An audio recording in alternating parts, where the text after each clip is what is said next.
about the types of distribution system, in which we understand about the three terms, that is intensive distribution, exclusive and selective distribution. So what is intensive distribution basically is, intensive distribution is a system when we want to spread the product to each and every convenience store. Basically, FMCG companies want to use this kind of intensive distribution because the number of consumers are very high. जो आपके consumers हैं वो इतने ज़्यादा high हैं कि for that reason they require the intensive distribution. ठीक है? In intensive distribution, the customers have convenience that they can purchase the product from their nearby store as well as from the market area. And if they are not able to get product in one store, they have option to move to the another store. Because of the intensive distribution, most probably they will get product nearby their location, right? So this is intensive distribution. Most of the company like Hindustan Lever, ITC, Procter and Gamble, who are dealing with the convenience product or dealing with the FMCG goods, basically they are using this kind of distribution system, intensive distribution system. I guess this point is clear to everyone. This point is clear, intensive distribution. Clear है तो ये आपको thumbs up करना है.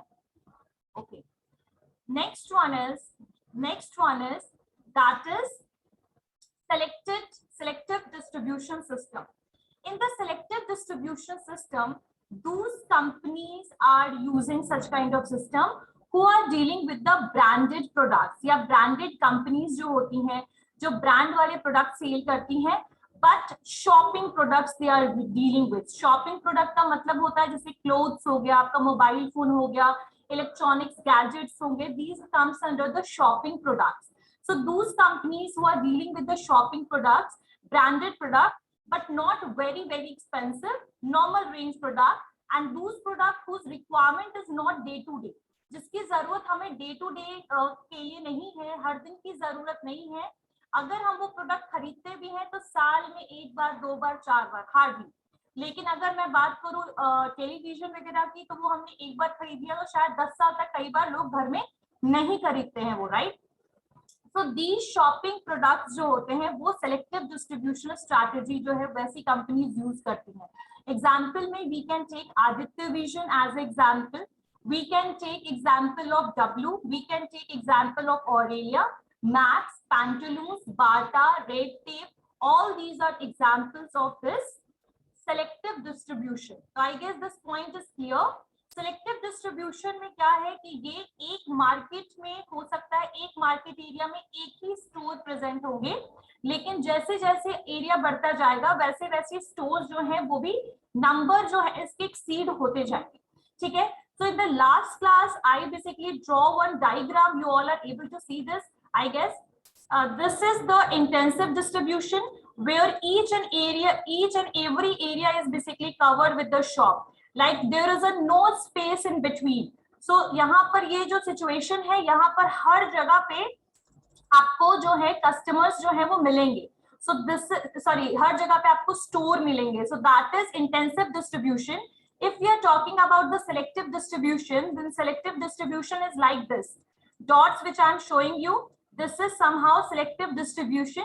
Like the number of a store is less than the intensive. Number जो होंगे stores के वो intensive से कम होंगे, but it is more than the exclusive distribution, right? Next one is exclusive distribution, and in this, like this is around a store. We can say only 5 stores in a one market. Yeah, sorry, in a whole zone there is hardly 4 or 5 stores. So this is how it is exclusive distribution. It is it is selective, and this one is intensive distribution. So I guess this point is clear to everyone that what is a selective distribution. Selective distribution is utilized by the brand or companies who are basically selling the durable products, and these are the shopping products. तो ये सारे आपके selective distribution strategy को use करते हैं ऐसी companies. If we are talking about the exclusive distribution, exclusive distribution में वैसी कंपनीज जो बहुत ही ज्यादा एक्सपेंसिव प्रोडक्ट बनाती है। बहुत ज्यादा एक्सपेंसिव प्रोडक्ट का मतलब ये है कि वैसे product which the middle class family even they are not able to afford, so those product for selling those product the exclusive distribution system is used. अब एक क्या इसका मतलब है, जैसे मैं आपको बताती हूँ, ऑडी की मैं बात करूं तो ऑब्वियसली वो नॉर्मल कार वाला सिचुएशन उसका नहीं है, इसका रेंज भी 5 और 10 लाख का नहीं है, it is around 35 to 40 lakh rupees का कार आता है। Normally the middle class family are able to afford Santro, they are able to afford the other type of cars, Swift and all, लेकिन Audi खरीदना it is a very expensive car, right? So Audi के जो showroom है that is basically very less in a like east zone की मैं बात करूँ तो I guess that there is only 2 or 3 hardly इनका showroom है, वो भी one of them are in Ranchi। लेकिन Gucci, Burberry, Prada, all these are very expensive brand, fashion apparel का ये सब ब्रांड है जो नॉर्मल लोग या normal middle class family, India में मिडिल क्लास फैमिली की जो पॉपुलेशन है that is very high, so they are not able to afford. Celebrities and those people who are basically from the business background, who are very rich, they are basically purchasing these products. So ये जो store है इसके जो selective ये exclusive distribution के लिए जो हम प्रोडक्ट बेसिकली यूज करते हैं या वैसे प्रोडक्ट जो एक्सक्लूसिव डिस्ट्रीब्यूशन यूज करते हैं वो ज्यादातर एक्सपेंसिव लग्जरियस प्रोडक्ट होते हैं, ठीक है। तो वैसे कंपनीज जो है वो एक्सक्लूसिव डिस्ट्रीब्यूशन सिस्टम को यूज करते हैं। So I guess these 3 points, these 3 distribution system is clear to everyone. Clear है सबको? Everyone, this point is clear? Okay. Let's start with the another topic, and that is about the mediators. That how many members are there in the channel. So we already completed 0 level channel, 1 level, 2 level, 3 and 4 level channel. 0 level channel is known as direct marketing, where manufacturers are selling product directly to the consumers, right? The second is 1 level channel, where there is only one mediator and they are basically retailers. So manufacturer, retailers and then consumers. And who are the retailers? Basically वैसे मतलब ये जो retailers होंगे छोटे मोटे retailers नहीं होंगे, ये mom and pop store नहीं होंगे, ये बड़े बड़े retailers होंगे जो directly manufacturer से product को purchase करते हैं। 2 level channel, where there are the 2 mediators, wholesalers and retailer, manufacturer, wholesaler, retailer and then finally consumer. 3 level channel, where there is a mediator like wholesaler, manufacturer, mediator, wholesaler, retailer and finally consumer. Then there is a 4 level channel, where there are 4 mediators are in between, like first one is a manufacturer, then mediator or agent, then wholesaler, then again agent and then retailer and finally consumers. So according to the number of mediators, they are basically the level of channels. And for example, if we are basically supplying or distributing goods to the rural areas, the number of mediators will be increased. Let me tell you that जितने भी ज्यादा mediators होंगे उतना ज्यादा margin जो है वो कम होता चला जाएगा और finally consumer को MRP पर ही product खरीदना पड़ेगा, right? But if you want discount and offers, तो ऐसे सिचुएशन में आप देख सकते हो जैसे बिग बाजार है, बड़े बड़े जो रिटेलर्स हैं, they are basically selling product on discount as well because they are basically purchasing product directly from the manufacturer. तो इसी वजह से उनका जो कॉस्ट है प्रोडक्ट को खरीदने का वो लो हो जाता है और इसी वजह से they are basically providing product on discount to the consumers. So this is a level of channel. Let me clarify, आज हम लोग जो टॉपिक करेंगे that is about the retailers. Who are retailers? What is retailing? What are the functions of retailing we are going to do?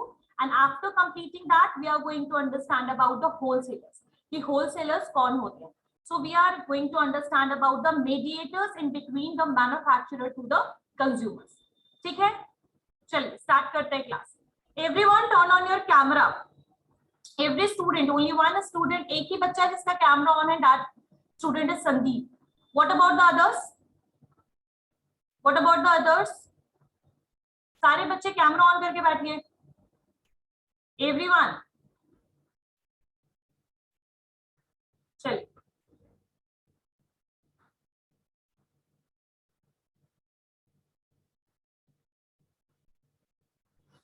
Okay, if you are talking about the retail, retail क्या होता है? तो इसको हम कहते हैं basically खुदरा विक्रेता। तुम लोगों ने सुना होगा, कहीं ये वर्ड लिखा रहता है, खुदरा विक्रेता।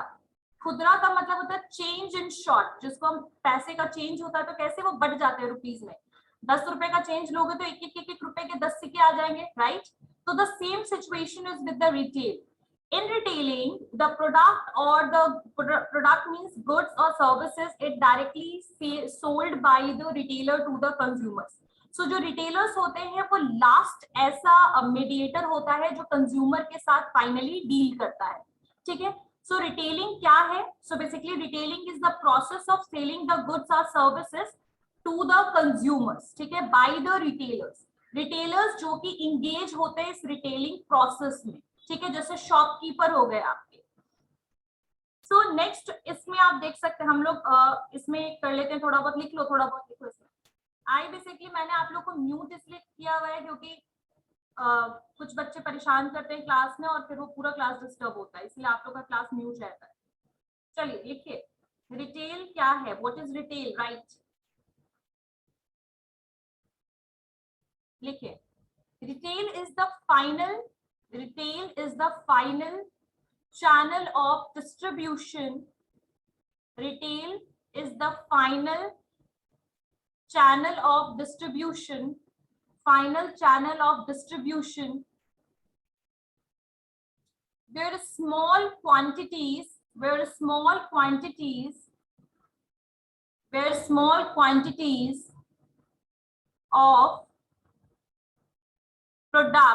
of products. Retail is the final channel of distribution where small quantities of products are sold directly to the consumers,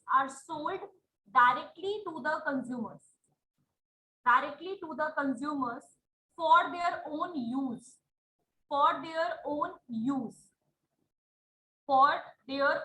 use. This term is saying for their own use. What does it mean? It means that finally the consumer or the customer is purchasing it for their own use. अपने काम के लिए वो खरीद रहे हैं. They're not going to do the business with that particular product, but basically they are going to use it for their own need. ठीक है? So retail क्या है? Retail जो है that is the last mediator जो कि consumer के साथ डील करता है, उनको गुड्स जो है वो स्मॉल क्वांटिटीज में प्रोवाइड करता है और वो गुड्स जो होते हैं वो उनकी खुद के यूज के लिए होते हैं। सो दैट इज रिटेल। क्लियर हो गई बात? समझ में आया सबको रिटेल क्या है? ओके, नेक्स्ट वन इज, यहाँ पर अगर तुम लोग थोड़ा सा डिफरेंस की अगर बात करो कि होलसेलर से रिटेल कैसे डिफरेंट कैसे है ये, तो दो ही इसमें जो इस पूरे जो मैंने आपको ये डेफिनेशन जो ये मीनिंग लिखवाया, नॉट डेफिनेशन, जो मीनिंग लिखवाया है उसमें दो जो वर्ड्स हैं यहाँ पर, दो पॉइंट्स हैं, वही इसको डिफाइन कर देगा कि how it is different from wholesaler.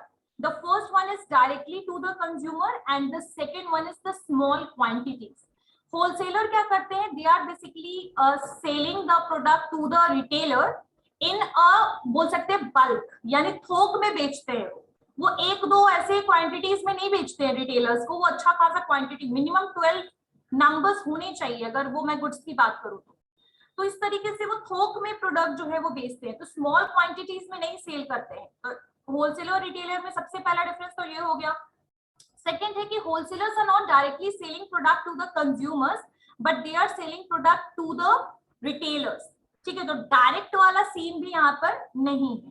ठीक है, चलिए. हाँ, लेकिन मैं एक यहाँ एक्सेप्शनल चीजें बताना चाहूंगी कि कई बार ऐसा होता है कि होलसेलर जो है वो कंज्यूमर को प्रोडक्ट सेल करते हैं, लेकिन उसके लिए कंडीशन अप्लाइड होता है, जैसे at least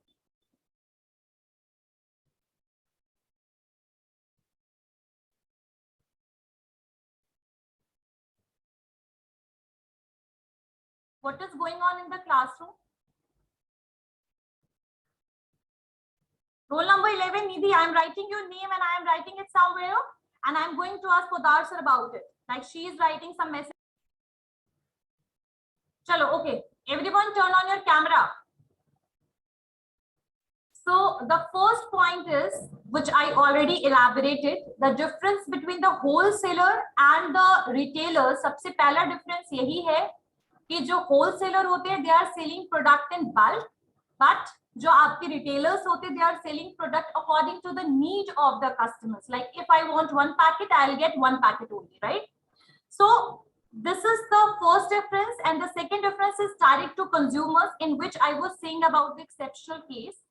Like sometime wholesalers are selling the product to the consumers as well. कई बार consumers को भी वो product sell करते हैं, but for that they are applying the condition. Like if you are not purchasing the product in a certain quantity, they are not going to sell it to you. Just example में, if you are going to purchase dresses, अगर आप कुछ कपड़े लेने जा रहे हैं, dress लेने जा रहे हैं, तो when you are purchasing it from the wholesaler, at least you have to purchase 1 dozen, यानी 12 आपको खरीदना ही खरीदना पड़ेगा. But you are not able to purchase 1, you are not supposed to purchase this number. So wholesalers जो होते हैं वो ज्यादातर कौन होते हैं, जो आपकी प्रोडक्ट जो नंबर वो बल्क में रिटेलर्स को प्रोडक्ट क्या करते हैं, सेल करते हैं. I guess this point is clear to everyone. That what is the basically difference between the wholesalers and retailers? There are 2 points which is basically defining it. The first one is the small quantities of good, and the second one is directly to the consumer. यानी product जो है वो directly consumer को sell हो रहा है. Okay. Next one is, अब लिखिए retailing क्या होता है. What is retailing? रिटेल क्या होता है वो तो क्लियर हो गया. That is the last channel है और वो प्रोडक्ट को सेल करता है. फाइनली ये जो है ये रूट के थ्रू प्रोडक्ट जो है फाइनली कंज्यूमर को पहुंचाया जाता है, और रिटेलर लास्ट जो है मेंबर होते हैं, चैनल के मेंबर होते हैं. क्लियर हो गई बात, समझ में आया? Okay. Next one is retailing. Retailing क्या है, व्हाट इज रिटेलिंग? लिखिए. रिटेलिंग एक तरीके से कह सकते हैं इट इज अ प्रोसेस. जैसे मार्केट एक बोल सकते हैं, it is a physical place, it is a online place where there is a exchange जहां होता है. तो जैसे मार्केट और मार्केटिंग में पता होगा डिफरेंस, वैसे ही रिटेल और रिटेलिंग में यही डिफरेंस है कि that retailing is the process. Retailing क्या है, it is a distribution process. ये एक डिस्ट्रीब्यूशन प्रोसेस है ऑफ रिटेलर.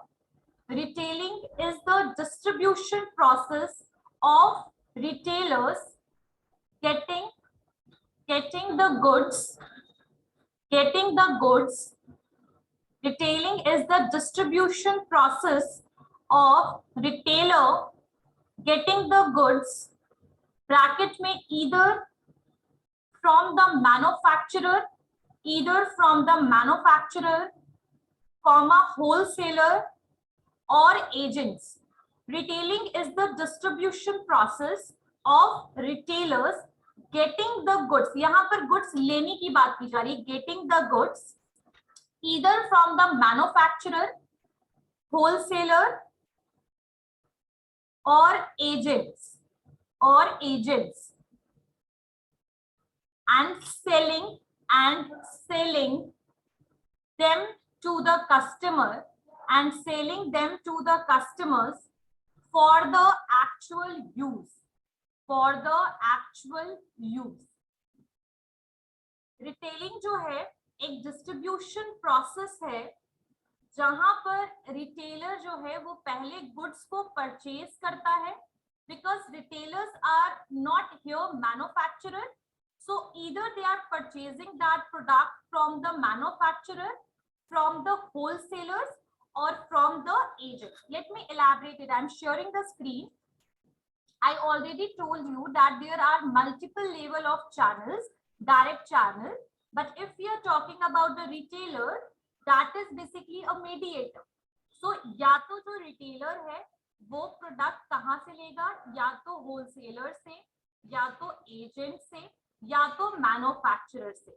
जहां पर वन लेवल चैनल होगा वहां मैन्युफैक्चरर से डायरेक्टली रिटेलर तक, रिटेलर से डायरेक्टली कस्टमर तक. ठीक है, तो ये यहाँ से खरीद रहा है. अगर मैं बात करूं manufacturer, wholesaler, retailer and consumer की, तो यहाँ पर वो कहाँ से खरीद रहा है, होलसेलर से परचेज कर रहा है. If I am talking about the manufacturer, wholesaler, agent and then retailer and then customer, then this retailer is purchasing the product from the agents. So यहाँ से प्रोडक्ट को खरीदना रिटेलर खरीदता है and then they are selling it to the customers. So I guess this point is clear to everyone.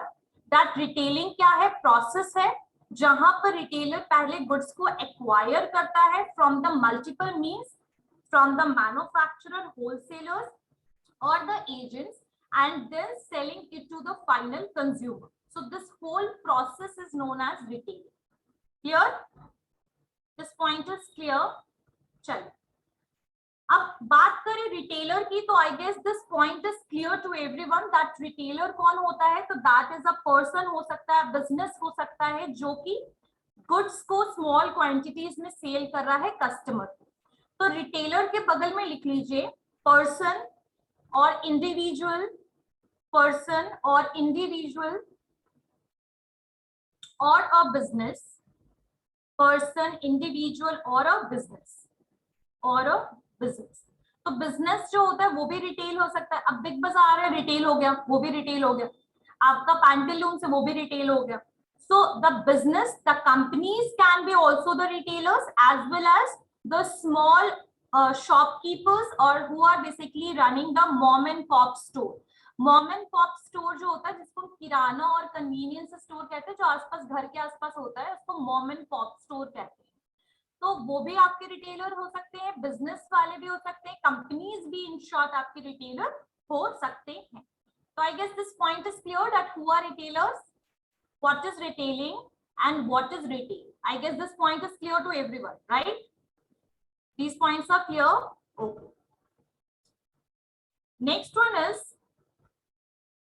importance of retailing. तो I don't think so कि इसको लिखने की ज्यादा जरूरत है. आप लोग रिटेलिंग टाइप्स को लिख लो. What are the types of retail? Types of retail. तो देखो दो तरीके से रिटेलिंग होता है, ठीक है. एक तो होता है store based retailing. Store based retailing का मतलब होता है जहां पर आप जो भी प्रोडक्ट को खरीद रहे हैं, यानी जो भी कस्टमर्स हैं जो भी प्रोडक्ट को खरीदते हैं, वो किसी फिजिकल स्टोर में जाकर के परचेज करते हैं. तो that is store based retailing, ठीक है. जैसे मान लीजिए कि अगर मुझे एक सॉल्ट का पैकेट लेना है, I am going to the mom and pop store in my locality. So that is store based retailing process because the retailers are selling it via the store. मतलब एक दुकान से वो अपने सामान को बेच रहा है, ठीक है. एक होता है internet based retailing. So internet based retailing is something related with the online retailing where we are purchasing the product from the e-commerce platform, ठीक है. सो स्टोर रिटेलिंग में टाइप्स लिख लीजिए, कौन कौन से स्टोर रिटेलिंग होते हैं. इसमें लिखिए डिपार्टमेंट स्टोर. डिपार्टमेंट स्टोर ये सारे आपके स्टोर रिटेलिंग है, यानी कि स्टोर बेस्ड रिटेल है, जो कि स्टोर, एक दुकान के अंदर जाने पर हम वो खरीदते हैं, ठीक है, फिजिकली विजिट करने के बाद परचेज करते हैं, ठीक है. तो स्टोर रिटेलिंग में लिखिए इन store retailing, right.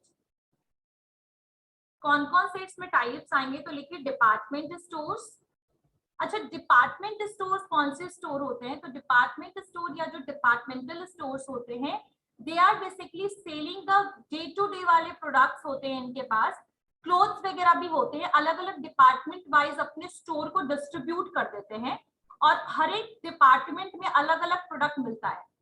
Department store जो होते हैं वो ज्यादातर आपके जो ग्रोसरी आइटम्स होता है वो सेल नहीं करते हैं. बहुत लोगों को लगता है वो सेल करते हैं, नहीं करते हैं. Departmental store they are not selling basically the grocery items, ठीक है. तो डिपार्टमेंट स्टोर हो गया. The second one is the supermarket.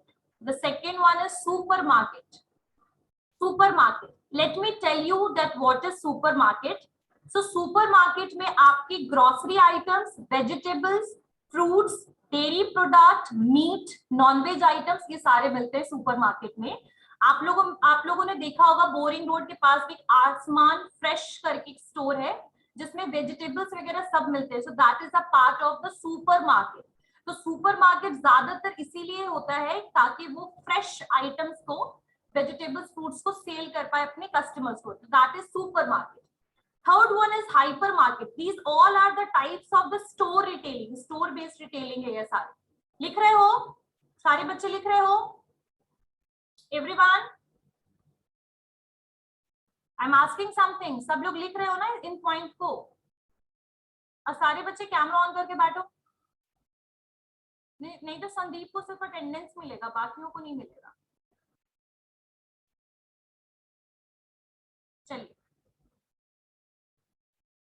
So department store हो गया, सुपर मार्केट हो गया. Hypermarket is basically the it is a mixture, या कह सकते हैं it is a addition of the supermarket and departmental store. तो supermarket और डिपार्टमेंटल स्टोर का ये जो एडिशन है आपका हाइपर मार्केट, एग्जाम्पल में लिख सकते हो बिग बाजार. ठीक है, तो this is the example of the hyper market. Next one is the speciality stores. तो स्पेशलिटी स्टोर्स जो होते हैं वो आपके या तो ब्रांड वाले जितने भी स्टोर्स हैं, जैसे मैंने बताया था डब्ल्यू और एलिया, अमेरिकन टूरिस्टर, जिनके भी एक्सक्लूसिव स्टोर्स हैं वो सारे आपके स्पेशलिटी स्टोर में आएंगे. या जो एक टाइप के प्रोडक्ट में डील करता हो, जैसे Pantaloons, they are selling multiple brands but they are selling the apparel and fashion items only. So that is also the specialty store.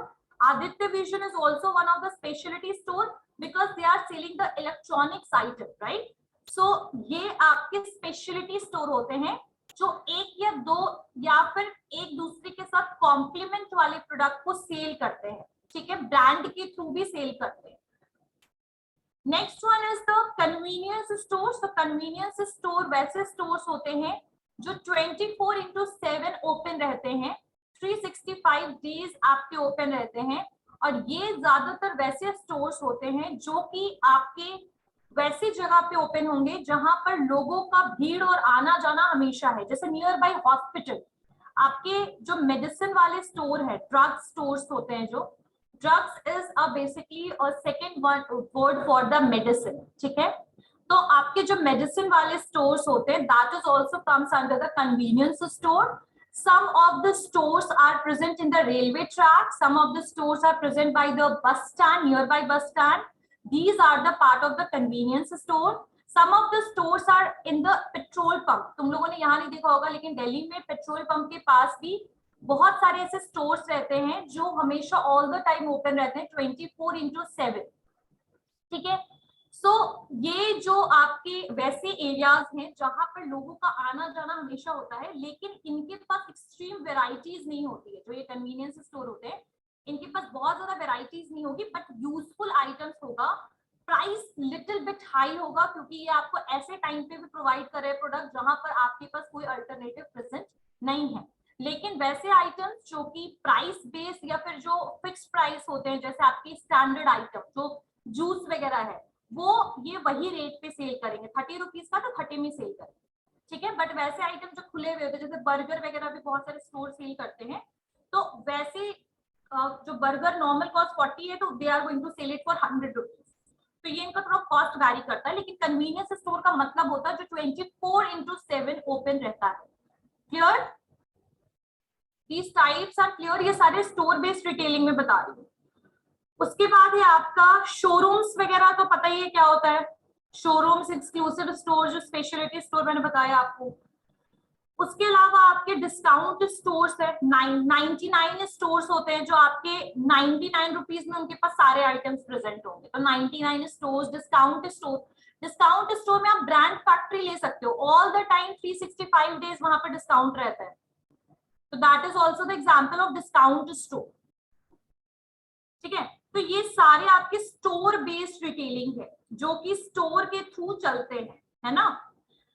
Next one is that is a non store retailing और online based retailing हम कह सकते हैं. ठीक है, अब non store retailing में भी दो तरीका है. एक तो आपका इंटरनेट बेस्ड रिटेलिंग होता है जहां पर आप ई कॉमर्स प्लेटफॉर्म से प्रोडक्ट परचेज करते हो. जैसे मान लीजिए if you are going to purchase a watch, तो अगर आप वॉच खरीद रहे हैं तो you are basically going to purchase it from the Flipkart, right. So that is a online based retailing, और जहां इसको कहते हैं हम ई कॉमर्स प्लेटफॉर्म के थ्रू प्रोडक्ट को खरीदना. एक होता है डोर टू डोर सेलिंग. यहाँ पर आपके स्टोर के बेसिस पे प्रोडक्ट सेल नहीं हो रहा है, घर घर जाकर के सेल्स एग्जीक्यूटिव प्रोडक्ट को सेल कर रहे हैं. So that is also comes under the non-store based retailing. Clear हो गई बात? समझ में आया? दो तरीका है नॉन स्टोर बेस्ड रिटेलिंग में. पहला है e commerce internet based retailing and the second one is personal selling और door to door selling. Eureka Forbes, the AquaGuard, basically they started using this kind of concept of door to door selling.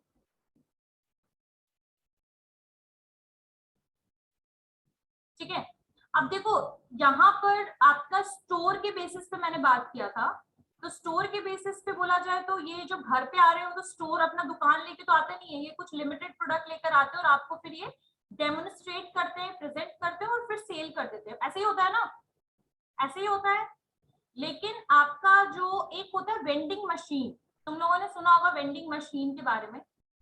Vending machine जो होता है, यहाँ पर आपका एक छोटा सा एक मशीन, जैसे एटीएम मशीन, एटीएम कैसा होता है, ऑटोमेटेड टेलर मशीन जो होता है, वैसे ही साइज का वो आपका वेंडिंग मशीन होता है। You just that is automated, वो ऑटोमेटेड होता है। उसमें क्या करना आता है आपको, 10 रुपए डालिए, उसमें गुड डे बिस्किट दिख रहा है तो वो बाहर आ जाएगा। No person is required in the vending machine. Vending machine में किसी भी पर्सन की जरूरत नहीं है, पैसा डालिए सामान मिल जाएगा। आ रही है बात समझ में? सो that is also, that is not store based but that is basically हम कह सकते हैं कि नॉन ह्यूमन बेस्ड रिटेलिंग है एक तरीके से, जहां पे किसी भी ह्यूमन की रिक्वायरमेंट नहीं पड़ रही है आपको डील करने के लिए। ठीक है, समझ में आया? पर्सनल सेलिंग और जो डोर टू डोर सेलिंग है, यहाँ पर्सन की जरूरत पड़ेगी लेकिन स्टोर की जरूरत नहीं है। ई कॉमर्स में ना पर्सन की जरूरत है ना स्टोर की जरूरत है। You just need to go to the site, you just need to explore the product, whatever you want to purchase it, just add it to the cart and finally you just need to make the payment. So that is the process if you are purchasing through the e-commerce. I think this point is clear to everyone. ये सारे जो रिटेलिंग्स मैं करा रही हूँ थोड़ा shortcut में आप लोग को समझ आ रहा है सारा? Yes, Sandeep, you want to ask something? Okay. Okay, you can unmute yourself. Hypermarket कहते हैं। हाँ, hypermarket is a addition of supermarket and departmental store. It is a addition, यानी कि आपके डिपार्टमेंटल स्टोर की तरह इनके पास electronics gadgets भी होंगे, क्लोथ्स भी होंगे, इनके पास शूज भी होंगे, इनके पास ग्रोसरी आइटम्स भी होंगे, इनके पास फ्रूट्स भी होंगे, इनके पास वेजिटेबल्स भी होंगे। So basically they are dealing with the each and every type of product. So that is hypermarket. And I give the example of the Big Bazaar because you all know that they are selling the vegetables. True or not? They are selling fruits, they are selling apparel, they are selling the kitchen appliances, they are selling luggage. So they are basically the mixture of supermarket and departmental store. Clear? समझ में आया सबको? Okay. एक होता है corporate. Yes Sandeep.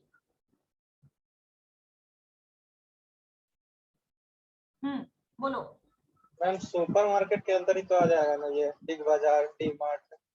Super market जो होता है वो ज्यादातर वैसे आइटम्स को सेल करता है। They are not selling apparel, वो कोई कपड़े वपड़े नहीं सेल करते हैं supermarket. They are selling the grocery item, थोड़ा बहुत घर का जो अप्लायंस होता है, सामान वगैरह होता है, वो सेल करते हैं। फ्रूट्स, वेजिटेबल्स और ग्रोसरी आइटम्स वगैरह सेल करते हैं। मतलब खाने पीने की जो चीजें होती है ना, सुपर मार्केट ज्यादातर वो सेल करते हैं। ठीक है, इसलिए उनका नाम वाम में देखना, रिलायंस फ्रेश, आसमान fresh. Why they are using this fresh word? Because they are selling the vegetables and fruits which we want to purchase fresh. बासी तो नहीं खरीदते ना, स्पॉइल नहीं खरीदते। तो सुपर मार्केट जो होता है, they are basically selling the eating वाली, खाने पीने वाली जो चीजें होती है वो ज्यादातर वो सेल करते हैं। और डिपार्टमेंटल स्टोर जो होते हैं वो ड्यूरेबल प्रोडक्ट सेल करते हैं, जैसे इलेक्ट्रॉनिक्स आइटम, क्लोथ्स हो गया, शूज हो गया, ठीक है, कॉस्मेटिक्स आइटम हो गया। So that is the hypermarket is a mixture, like they are selling the product whatever the supermarket is selling, as well as they are selling whatever the departmental stores are selling. So that's why it is known as the hypermarket. Clear हो गया Sandeep? This point is clear? Okay. Okay. Let's start with another point. There is one more type of retailing. So store-based retailing we already completed. The second one is the non-store-based retailing, in which we understand about the three things. The first one is e-commerce site, e-commerce platform. The second one is door-to-door selling, and the third one is vending machine, right? In this, the next one is corporate retailing. So corporate retailing is something which is related with the chain store. तुम लोगों ने सुना होगा franchise का term, सुना होगा, franchise सुना है ना तुम लोगों ने? So basically in the franchise, what is happening that one company is selling their license to the another person, individual or the group of people. so that they are able to use the name of the brand, मतलब brand का नाम जो है वो use करते हैं। जैसे Domino's, McD, KFC, जो भी आजकल के डे टू डे वाले जो भी आजकल आपके रेस्टोरेंट है, क्विक सर्विस रेस्टोरेंट है, QSR कहते हैं, वो ज्यादातर आपके फ्रेंचाइज बेस्ड है, ठीक है। सो कॉर्पोरेट रिटेलिंग जो होता है वो ज्यादातर वैसे रिटेलिंग होते हैं जिनका कॉर्पोरेट चैनल्स के थ्रू प्रोडक्ट जो होता है फाइनली सेल किया जाता है कंज्यूमर्स को, and the process is like the chain stores हो गए, फ्रेंचाइज स्टोर्स इन शॉर्ट, तो इनको हम कहते हैं corporate retail. So first of all they just need to take the brand and license from the company, and for that they are paying a very huge amount, like 50 lakh रुपए में franchise मिलता है किसी किसी कंपनी का। अब उस पैसे को पहले पे करो, फिर अपना बिजनेस, अपना रिटेल स्टोर स्टार्ट करो। डिस्ट्रीब्यूशन के लिए फ्रेंचाइज यूज होता है। डोमिनोज जो है ना वो मैन्युफैक्चरिंग के लिए भी फ्रेंचाइज यूज करता है, सिर्फ डिस्ट्रीब्यूशन के लिए नहीं। मॉन्जनीज जो है, जो बेकरी स्टोर है पटना में, आपको हर जगह दिखता है, वो आपका डिस्ट्रीब्यूशन के लिए यूज करता है। फ्रेंचाइज जो भी लेगा ना वो डिस्ट्रीब्यूट करता है। जितने भी केक और बेकरी आइटम्स है वो एक जगह पे बनते हैं और वो हर जगह, हर एक स्टोर पे, जो मॉन्जनीज के स्टोर है उन तक वो सप्लाई किया जाता है। So that is for the distribution. तो फ्रेंचाइज भी अलग अलग पर्पस के लिए दिया जाता है। फ्रेंचाइज मैन्युफैक्चर करने के लिए भी दिया जाता है, फ्रेंचाइज डिस्ट्रीब्यूशन करने के लिए भी दिया जाता है। तो यहाँ मैं डिस्ट्रीब्यूशन के सेंस में ये बात बता रही हूँ। क्लियर है? This point is clear? जैसे मैकडी, डोमिनोज, केएफसी, ये सारे जो भी आइटम्स है ना, ये जो भी जितने भी आपके स्टोर हैं, जो QSR क्विक सर्विस रेस्टोरेंट है, ये इन सबको दोनों राइट्स मिले हुए होते हैं, दोनों लाइसेंस मिले हुए थे। कौन कौन से लाइसेंस मिले हुए होते हैं? पहला लाइसेंस है, पहला है आप मैन्युफैक्चर कर सकते हो, इसीलिए आपको पिज्जा बना बनाया मिलता है, बना बनाया नहीं मिलता, तुरंत बना के मिलता है, राइट? बिल्कुल गरम गरम दे आर सर्विंग यू, है ना? And the same thing is with the KFC as well. Like if you want to eat the crispy chicken, they are basically going to make it in when you will give order, they are going to make it, and after that they are going to give you, right? So they have a both right. They have a right for distribution as well as they have a right for manufacturing. आई बात समझ में? Clear हो गया? Franchise कैसे काम करता है, what is the process? तो Riya just wait for a second. Franchise जो होता है, दैट इज, फ्रेंचाइज का मतलब होता है लाइसेंस, और ये दो पार्टीज का एग्रीमेंट होता है।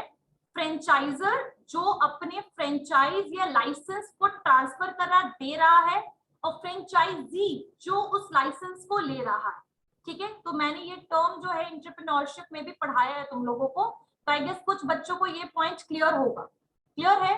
Yes Riya, just wait for a sec. Yes, you can unmute yourself. Ma'am franchise distribution में आप बता रहे थे कि मोनोग्रीस, तो मतलब मोनोग्रीस उसी का पार्ट होता है जब मैम लाइसेंस मिलता है, तो आप बता रहे थे। मॉन्जनीज जो है वो केक्स बेचता है, केक्स और बेकरी आइटम सेल करता है, ये तो पता होगा। यस मैम, पता है? तो मॉन्जनीज जो है वो तुरंत से अपने स्टोर में केक बना के देता है आपको? No ma'am. नहीं, जब आप स्टोर में जाते हैं, आपको केक खरीदना होता है, तो वहां आपको दिखता है जो भी केक आप बोलते हैं ये वाला पैक कर दीजिए, वो पैक करके दे देते हैं। तो वही चीज मैं बता रही हूँ कि उनको मैन्युफैक्चरिंग राइट नहीं मिला हुआ है। मॉन्जनीज के फैक्ट्री में ये बनता है, और मॉन्जनीज के जितने भी फ्रेंचाइज आउटलेट हैं, यानी जो कि फ्रेंचाइजी के थ्रू आउटलेट चल रहे हैं, वहां तक उसको ला करके बांटा जाता है, डिस्ट्रीब्यूट किया जाता है। तो मैन्युफैक्चरिंग राइट नहीं मिला है फ्रेंचाइज के थ्रू, लेकिन डिस्ट्रीब्यूशन का राइट मिला है, क्योंकि वो जो स्टोर्स हैं वो फाइनली प्रोडक्ट जो है वो कंज्यूमर को सेल कर रहे हैं, है ना? लेकिन आपके मैकडी और डोमिनोज में ये सिचुएशन नहीं है। मैकडी, डोमिनोज जो है वो, अगर आप पिज्जा ऑर्डर करते हो तो वो आपको एट द टाइम कुक करके, बना करके फिर देंगे। आ रही है बात समझ में? सो जो है उसको सिर्फ डिस्ट्रीब्यूशन राइट मिला है। तो मैं वही बता रही हूँ कि फ्रेंचाइज जो होते हैं उसके टर्म्स कंडीशन वैरी करते हैं, अलग अलग होते हैं। कुछ कंपनीज जो फ्रेंचाइजर हैं, जो अपना लाइसेंस दे रही है आपको, वो सिर्फ मैन्युफैक्चरिंग का लाइसेंस देती है, कुछ आपको डिस्ट्रीब्यूशन, मैन्युफैक्चरिंग सबका लाइसेंस देती है, कुछ आपको सिर्फ और सिर्फ डिस्ट्रीब्यूशन के लिए राइट देती है, आपको खुद से उस प्रोडक्ट को बनाना नहीं है। आई बात समझ में? जैसे पतंजलि जो है, आपको पता होगा, वो खुद से प्रोडक्ट नहीं बनाते हो। जो फ्रेंचाइज आप लोगे पतंजलि के फैक्ट्री से वो प्रोडक्ट आपको खरीद के लाना पड़ेगा और आपको फिर रिटेल के थ्रू मतलब आप डिस्ट्रीब्यूट करोगे, सेल करोगे अपने कंज्यूमर्स को। आ रही बात समझ में Riya? This point yes is ma'am, okay yes ma'am, okay thank you ma'am. Okay, चलिए, I guess this is clear to everyone. Corporate retailing is franchises में आएगा आपका। इंटरनेट रिटेलिंग तो मैंने बता ही दिया है। अच्छा, एक और होता है सर्विस रिटेलिंग। तो सर्विस रिटेलिंग में क्या होगा कि जो रिटेलर्स हैं they are not selling the tangible goods और either they are selling the tangible with the intangible goods. So tangible which is visible, like for example this is a bottle and it is visible, so it is tangible, right? Intangible is something like I am teaching to you all, it is intangible, है ना? जो service जो होता है जिसको हम देख नहीं सकते, like I am teaching, you are not able to see but you are able to learn, you are able to get the experience, right? So यहाँ पर सर्विस रिटेलिंग में जो आपके रिटेलर्स हैं they are selling the products, इन product sell कर रहे हैं, या तो वो गुड्स और सर्विस दोनों दे रहे हैं या तो सिर्फ और सिर्फ सर्विस दे रहे हैं, ठीक है? एग्जांपल में रेस्टोरेंट्स, तो रेस्टोरेंट्स जो है वो दोनों के साथ डील करता है, like they are giving you food as well as they are giving you service. True, सही बात है। वेटर वगैरह जो होते हैं वो आपको सर्विस देते हैं, आप उनको ऑर्डर देते हैं, फिर वो आपके टेबल तक लाकर आपको फूड सर्व करते हैं। सो ये होता है restaurant is the part of the service retail, ठीक है? उसके अलावा आपके होटल्स हो गए, फिर आपके हॉस्पिटल्स हो गए, आपके टीचिंग इंस्टीट्यूट्स हो गए, ये सारे आपके सर्विस रिटेलिंग में आएगा। आगे बात समझ में क्लियर हो गया? चलिए, next point is what is the characteristics of retailing. If you all want to write the points लिख लेना सारे बच्चे, ठीक है? Okay, what are those? First of all, the first point is direct contact with customer. I don't think so that I need to elaborate this point. ये तो clear है ही सबको, ठीक है? So the first point is direct contact with customers. The second point is relationship with customers. See, this point is very important. Let me tell you that जो retailers होते हैं वो customer के साथ कई बार उनकी bonding भी हो जाती है, trust relationship build हो जाता है ना?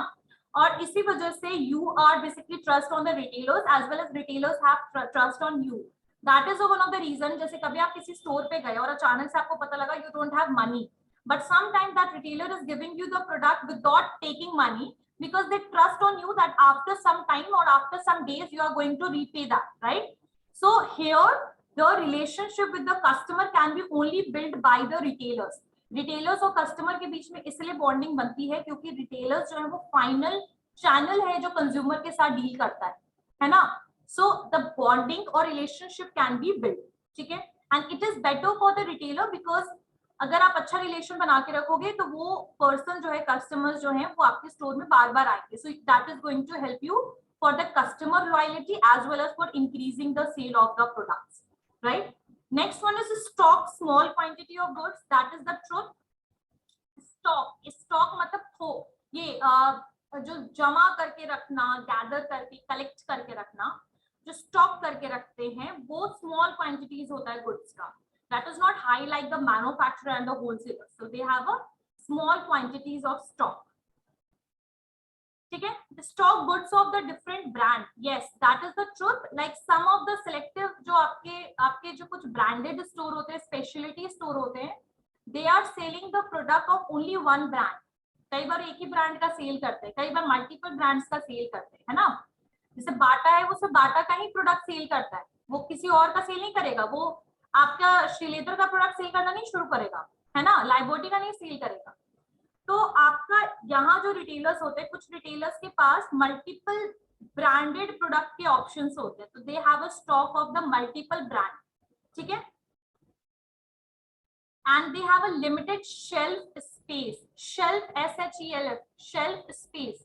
और उनके पास लिमिटेड शेल्फ स्पेस होता है, होलसेलर की तरह नहीं है, वेयर हाउस की तरह नहीं है कि उनके पास मल्टीपल शेल्फ है, बल्कि उनके पास लिमिटेड शेल्फ होगा. अगर एक छोटा सा स्टोर है तो उस स्टोर के साइज के हिसाब से we are able to basically represent our product, right? तो रिटेलर्स को एडवर्टाइजमेंट भी करना होता है अपने प्रोडक्ट को दिखा करके, शो करके, प्रेजेंट करके. तो according to the shelf or space they have to take the quantities of goods. So they have a limited shelf. In a wholesaler उनको प्रोडक्ट कंज्यूमर को सेल नहीं करना होता, तो वो बड़े बड़े कार्टन्स को रखते हैं अपने होलसेलर स्टोर में या फिर अपने वेयर हाउस में, है ना. लेकिन रिटेलर्स को डेमोन्स्ट्रेट दिखाने की भी जरूरत होती है, right. So but they have a limited shelf space. Sells the good at the maximum price. So like wholesaler, they are not going to give you price at the low cost, but they are going to sell the product at the high price, maximum price. तो cell करने की कोशिश करेंगे, कम discount और offers देंगे क्योंकि इनको maximum profit चाहिए होता है कई बार, या फिर इनके पास मार्जिन ही इतना कम होता है कि वो आपको मैक्सिमम प्राइस पर ही प्रोडक्ट सेल करते हैं. For example, if the product cost is 20 rupees, so sometimes they are selling you on the MRP. If either you are going to ask for reducing and you are negotiating or bargaining, they are not going to minimize the price. The reason behind it is because they have less margin. Okay, so these are the characteristics of the retailing. In the next class we are going to understand about what is wholesaler. Okay, what are the types of wholesalers? So we are going to understand about it, right? उसके बाद फिर what is how we are going to take the decision for the channel, वो समझेंगे. फिर channel conflict, channel power, ये सारे terms को हम लोग clear करेंगे. Okay, anyone have any doubt in any of the point whatever we discussed? किसी को भी कुछ पूछना है जो समझ नहीं आया हो? Clear है सबको? Everyone, these points are clear to everyone? Raise your hand. Clear है ना? Okay. Anyone have any doubt? किसी को कुछ पूछना है? Okay, see you all in the next class.